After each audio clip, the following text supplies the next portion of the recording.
హే చిన్నారులారా, ఒక సరదా కథ వినడానికి సిద్ధమా? స్నేహం గురించి, ఒక తెలివైన ఆలోచన గురించి.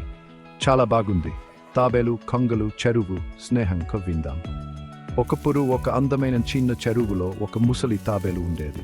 ప్రతిరోజు రెండు స్నేహపూర్వ కొంగలు ఆ చెరువుకి వచ్చేవి. కాలక్రమేణా అవి తాబేలుకి మంచి స్నేహితులు అయ్యాయి. అవి కలిసి నవ్వుకునేవి, ఆడుకునేవి, చాలా సంతోషంగా గడిపేవి. కానీ ఒకరోజు ఎండాకాలం వేడి వల్ల వాళ్ళ ప్రియమైన చెరువు ఎండిపోవడం మొదలైంది. తాబేలు బ్రతకడానికి మరిన్ని నీళ్లు ఉన్న చోటు వెతకాలని అనుకుంది. కాబట్టి అది తన కొంగ స్నేహితుల వైపు తిరిగి, ప్రియమైన మిత్రులారా, మనం మరిన్ని నీరు ఉన్న పెద్ద చెరువును వెతకాలి అని అంది. కొంగలు ఒకదానికొకటి ఆందోళనగా చూసుకున్నాయి. కానీ నువ్వు ఎగరలేవు ప్రియమైన తాబేలు, మేము నిన్ను దూరపు చెరువుకు ఎలా తీసుకెళ్తాము? తాబేలు కాసేపు ఆలోచించి, స్నేహితులారా, చింతించుకుంది. మనం కలిసి ఒక తెలివైన ప్రణాళికతో ముందుకు వస్తాము అని అంది.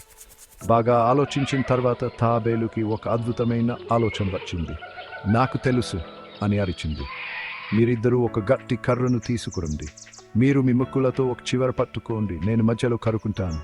మీరు ఎగురుతూ నన్ను కొత్త చెరువుకు తీసుకెళ్ళవచ్చు. కొంగలు ఆందోళన చెందాయి. కానీ ప్రియమైన తాబేలు, ఇది ప్రమాదకరం. నువ్వు మాట్లాడడానికి నోరు తెరిస్తే పడిపోతావు. తాబేలు, నేను నోరు తెరవను, నిశ్శబ్దంగా ఉంటానని మాటిస్తున్నాను అని వాగ్దానం చేసింది. కాబట్టి కొంగలు ఒక బలమైన కర్రను కనుగొని వాటి ముక్కులతో గట్టిగా పట్టుకున్నాయి. తాబేలు తన నోటితో మధ్యలో బిగించుకుంది. చాలా జాగ్రత్తగా కొంగలు తమ స్నేహితుడిని మోస్తూ ఆకాశంలోకి ఎగిరిపోయాయి. ఒక ఇరి మీదుగా వెళ్తుండగా కిందున్న ప్రజలు ఈ అసాధారణ దృశ్యాన్ని చూసి నవ్వడం, వేలు చూపించడం మొదలుపెట్టారు. తాబేలుకి కోపం వచ్చింది. ఈ మూరులైన ప్రజలు అనుకుంది. అది వారిని గట్టిగా అరవాలనుకుంది.